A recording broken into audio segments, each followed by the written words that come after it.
تقوا در اجتناب از نومیدسازی جوانان. بعضی ها هستن چه در مدرسه، چه در دانشگاه، چه در محیط‌های گوناگون کسب و کار، کیفیت حرف زدنشون نومید کننده است. آقا فایده ای نداره، آقا به درد نمیخوره. جوان رو از آینده خودش و آینده کشور ناامید میکنن. یعنی در واقع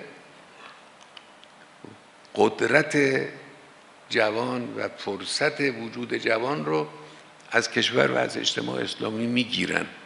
و یک منکری است. توجه ندارن. تقوای در این امر این است که مراقبت کنند.